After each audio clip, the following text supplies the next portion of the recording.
Hello everybody, this is Dee and welcome back to my channel, Dee Plans and Budgets. Today we are going to cash stuff for the second week of January. That's the week of the 9th through the 15th. And we're also going to have a little discussion about how to think about spending in your retirement. If this sounds like something you'd like to join me in doing, please stay tuned.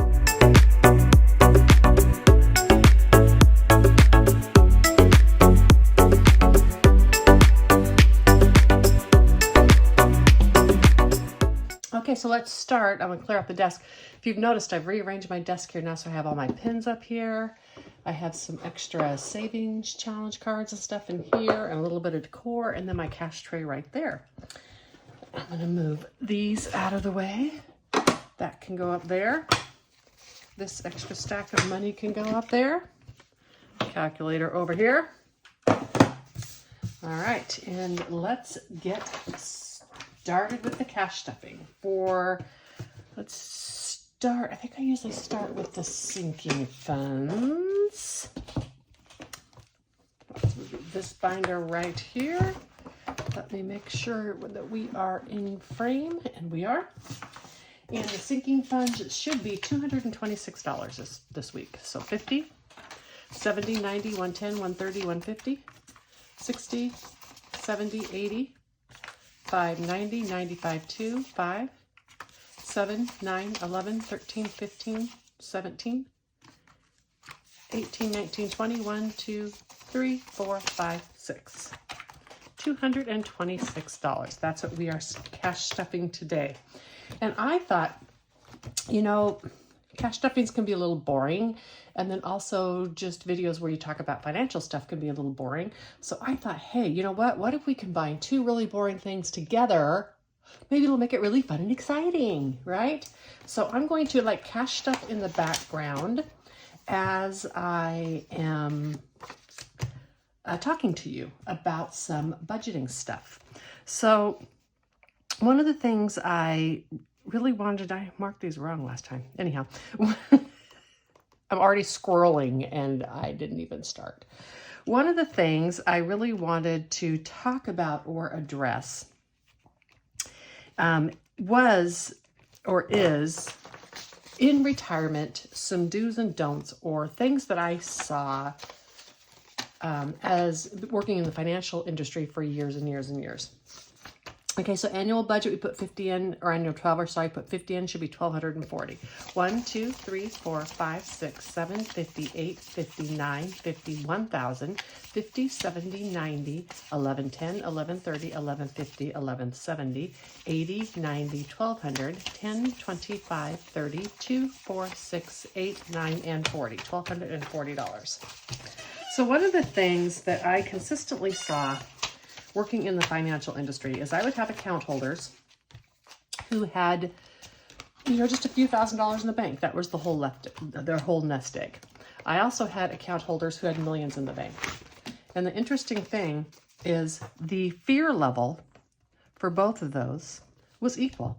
It was in no way impacted by the amount of money that they had in the bank. And so I think that this just goes to $21, that this just goes to show you that the act of having to start depleting your savings on a regular basis is just scary. It doesn't matter how much you have. So a lot of people are always like, well, I'll spend money or I'll retire when I have more, when I have more, when I have more, when I feel comfortable. Odds are you're never going to feel comfortable. So do the math, do the spreadsheets, do the things you need to do, and let that dictate when you're going to retire or when you're going to spend your retirement money. Do not let your level of comfort have anything to do with it, because you're never going to feel comfortable. Pacific Northwest should have 341. 1, 50, 2, 50, 70, 90, 310, 20, 30, 5, 37, 39, 40, and 41. And then the next thing I want to talk about, when you get retired and you're in retirement age, and I'm not going to be giving like financial investing advice, because that's not even anything in my wheelhouse that I would be qualified in any way to give any advice on. What I'm going to talk about is just kind of personal experience, and then coupled with what I've seen from working in the financial industry. So $33 is going in here. So one of the first things I'd like to talk about when you get retirement age is don't take for granted or assume that you are going to live to that age that you have anticipated that you might live to. Cruise should have 1,071. 1, 2, 3, 4, 5, 6, 7, 58, 59, 20, 40, 60, 80, 90, 1,000, 10, 20, 30, 45, 55, 57, 59, 61, 63, 65, 66, 69, 66, 67, 68, 69, 70, and 71. Arg, that was tough.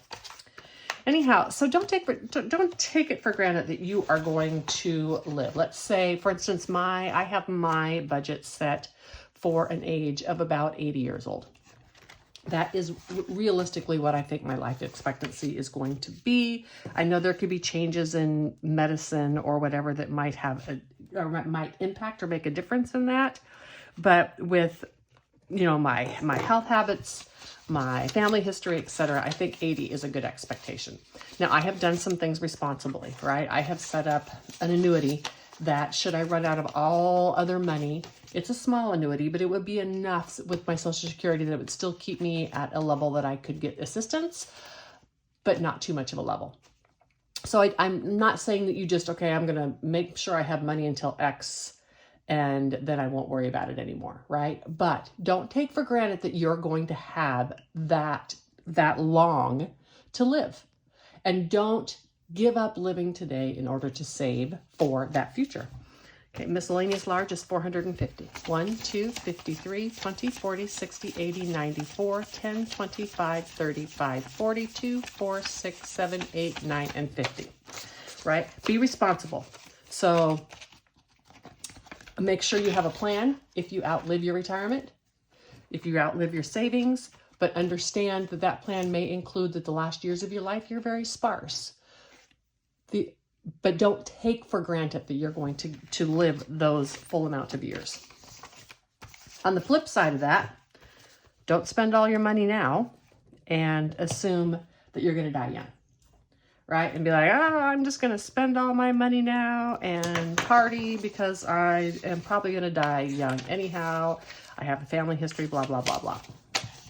Because if you do that, it's going to result in you making some poor financial decisions now, and later in life, you're going to have way less choices. 142 in band, 50, 70, 91, 10, 20, 35, 37, 39, 40, 41, and 42. In both of those scenarios, when you're looking at your age, there's things that you can do to help kind of make sure that you're keeping on a realistic schedule. One of the things you can do is just evaluate every year, for instance, your health, and ask yourself, am I healthier now at this age than I thought I was going to be? Am I less healthy at this age than I thought I was going to be? Has something really changed in my life that's made me think that perhaps I am going to have to change my goal? For instance, maybe you have, maybe you have a family history of some disease, and then the news comes out that they now have a medication that stops that disease from happening in your family lineage. Well, if that was affecting your anticipation for your lifespan, then you should now make adjustments to your budget. In addition, if you find out you have a chronic illness or a terminal illness, then you would definitely want to consider that in your budget as well, because then you would not be looking at as long of lifespan, and you would want to spend your money now. Do the things that you want to do. I should have 246. 1, 50, 70, 90, 210, 20, 35, 37, 39, 41, 2, 3, 4, 5, 6. So those are things you can do when you're looking at your lifespan. It's very, very difficult. And because we don't know how long we're going to live, it can actually lead us into absolute spending paralysis because we are just so afraid of running out of money. And I'm telling you, I've seen it time and time and time and time again where people do not spend their money because they are afraid of running out of money. And then they die. And guess what their kids do? They go out and immediately spend all their money, right? On all the things that you or they had wanted to do in life and didn't do because they didn't want to be a burden on their children. So plan for your future, but don't assume you're going to live to that age, right? And don't assume you won't live to that age. 1, 2, 3, 54, 50, 70, 80, 95, 10, 15, 20, 25, 27, 29, 31, 32, 33, and 34. Reevaluate on an annual basis, right? Take care of the best case scenario, which is I'm going to live for a very, very long time, but also plan a little bit for the worst case. So for instance, with my particular budget, I said that I have anticipated living until an age of 80. I have front loaded my budget from 60 to 70.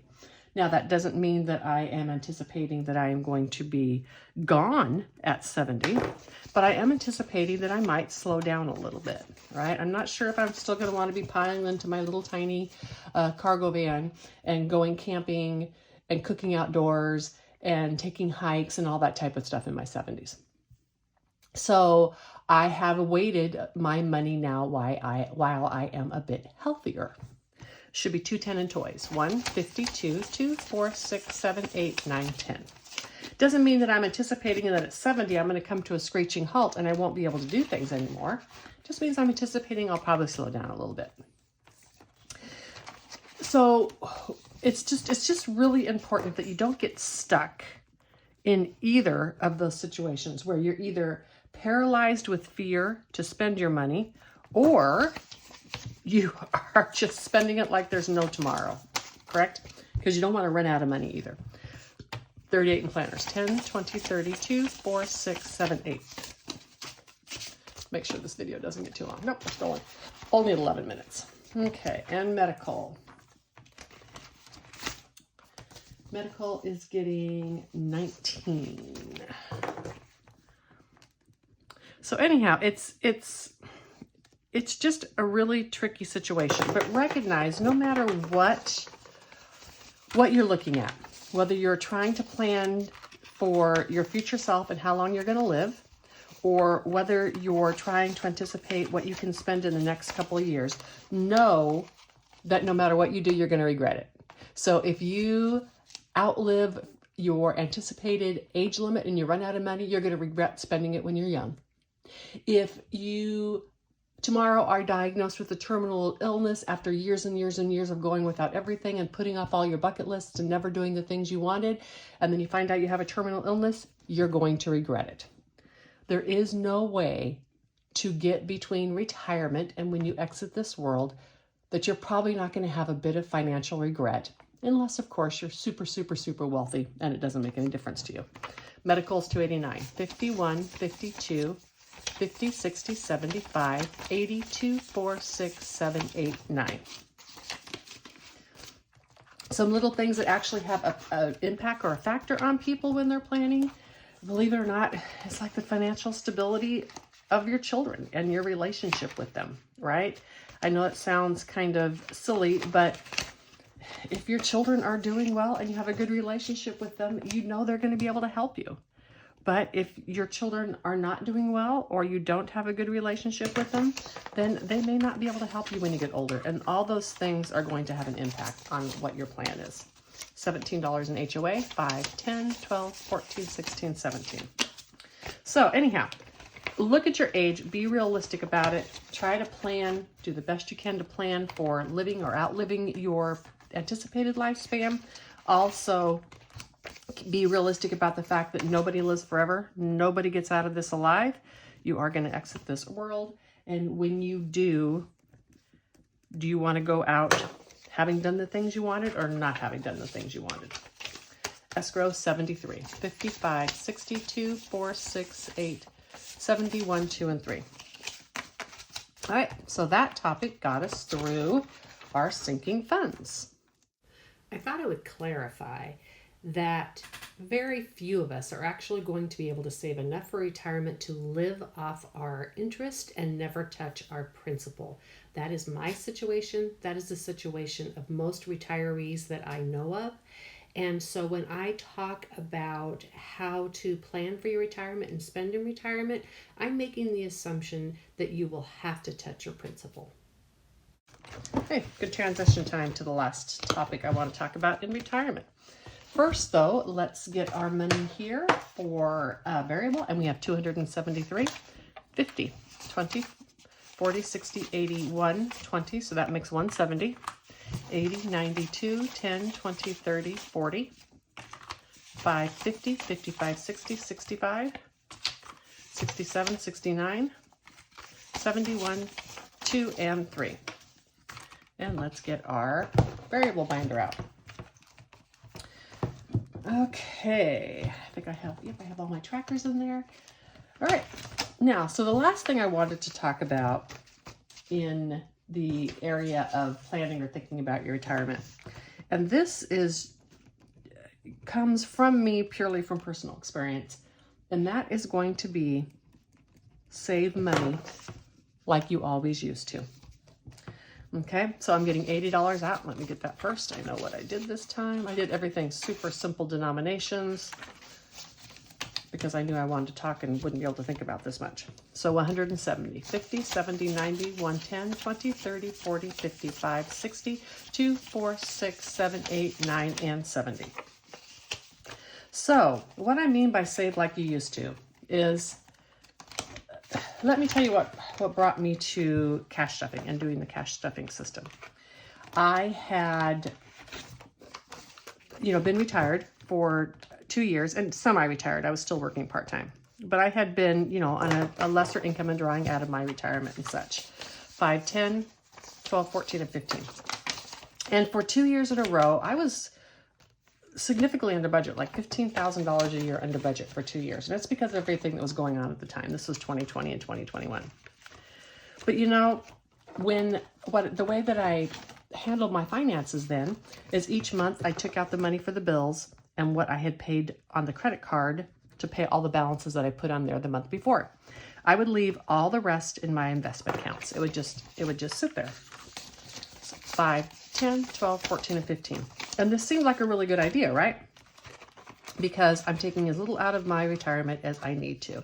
And retirement, I have 401ks and CDs and cash and all that kind of stuff. So then come along, the end part of 2021, and I'm really needing a new car. All right, my car is, it was turning into be super undependable, and I was really, really needing a new car. But I didn't want to spend the money, right? Because it was like, well, if I get a new car, I should not be taking $20,000 out of the retirement right now to buy a new car. It's been hit with all the stuff in the last few years. I shouldn't be taking money out of the retirement. Now, mind you, I had been $30,000 under budget the previous 2 years. There's no reason I couldn't take $20,000 out of retirement. But doing that made me feel like I was taking it from my future. Miscellaneous is $60. 20, 30, 40, 55, 57, 59, and 60. So I chewed over that for a while. And then one day I just kind of had the epiphany or the understanding that, I need to go back to budgeting the way I have budgeted my whole life, not as a retired person, right? My whole life I've been really good about financial plans and having financial plans and making sure bills get paid and all that kind of stuff. And it worked for me, right? I've had no financial issues my whole entire life, and because I've done budgeting the whole time. 20, 30, 5, 37, 39, 41, and 2. So I decided I was going to go back to paying myself just like I always did. So instead of just taking the money out of the retirement funds that I needed for whatever at the time, my bills, and then pay back the spending on my credit cards, I was going to pay myself an income, and I was going to set up a savings plan. So I should have $50 in crafts, 20, 30, 45, and 50. And that is what I did. So starting last year, I went back to I went back to giving myself a paycheck. I pay myself once a month. I do all of my spending and all that kind of stuff on a weekly basis because I don't like once a month. It's too much to do at one time. You go out and spend all your grocery money, and then you have a whole month to go. So I do better if I do it weekly. But I pay myself once a month. And I have an actual savings plan in place for that. $50 in spending, 20, 30, 45, 47, 49, and 50. And I think a lot of you know what that is. I have money that's automatically transferred each month for emergency funds, and then I have a goal of saving a significant portion of my variable spending and a significant portion of my sinking funds for a total of $12,000 a year is what I would like to save. Gas is getting 30, and that has been so successful for me. So one of the first things I did, and actually when I say last year, I actually started this in about November of 2021 is when I started paying myself, etc. So gas right now, did I do that? Oh, I didn't do the tracker. Anyhow, so, and I'm sorry for all the ums today, but I'm doing, trying to talk and do this at the same time. 256 of gas, 1, 50, 70, 92, 10, 20, 30, 40, 55, and 56. I've spent a good amount on a lot of these funds. I just haven't done an unstepping yet. Anyhow, so I started that in like October of 2021, and I went and I took that $15,000 that I was under budget from the year before, and I put it into those separate funds, and I went out and I bought a new car, which I desperately needed. So I think, well, I guess and so now what I do is I have regular savings that I plan for each month, and then stretch goals in saving the money that I have to spend. So 168, 1, 20, 30, 40, 55, 57, 59, 61, 2, 3, 4, 5, 6, 7, 8. Now, of course, if I run out of money in my retirement, but I have, $100,000 that I've saved, after I've taken it out of retirement, then of course I can use that to help live on, right? There's no set rule, right? As a matter of fact, the money still sits in the same bank in a different high yield account, but it's still sitting there, right? So it's not like I've spent that money. I've just allocated it to be spent on things that I want to spend it on in my life, right? So you all watched my transfer from my sinking funds last year into my long-term binder. I don't think I did me putting them in the long-term binder, but I have extra money in my long-term binder now for extra travel, or for if I need extra electronics, extra medical bills. I have emergency funds set up in my long-term binder, and I'm also saving for a future vehicle already. I'm already starting to save for that. 364 in gifts, 1, 2, 53, 20, 30, 40, 55, 57, 58, 59, 60, 1, 2, 3, 4. So now, if the time comes, let's say in the next couple weeks, which is probably going to come, that I need to get a new iPad, I have the money sitting in my sinking funds and in my long-term binder, and it's sitting there ready in case I need a new iPad. So if I go out and do that, it doesn't feel like I'm spending my future, like I'm making an irresponsible financial decision, because I'm saving just like I always did. I'm saving for expenses that may come up or might come up. I'm saving for things that I want to buy and that I need a long range plan for. 320 in carryover. 1, 2, 53, 10, 20. Some things I want to buy, I don't have the money all at once, right? So I just thought I would talk about this today. Concludes my cash budgeting part. I just thought I would talk about that a bit today. The purpose of this channel was always to help people in retirement be able to budget and spend with intention so that they could support living the life that they wanted and having their budget support that life. For me, that means not assuming I'm going to live until 80, not assuming I'm going to die young, balance and reevaluate those two all the time. I have the best case scenario, whereas I have that little annuity to supplement just in case I make it to 90 or 100. I have a worst case plan which is a list of bucket list trips I want to do immediately if something should happen before that. And the biggest takeaway for me is I went back to spending just like I used to when I worked. And I'm not talking about the amount of spending. And actually what I should say is budgeting. I went back to budgeting just like I did when I worked. I get paid, I pay all my bills, I take care of my needs, and then I have a savings plan which takes care of not only just emergency funds, but it takes care of me saving for things that I want.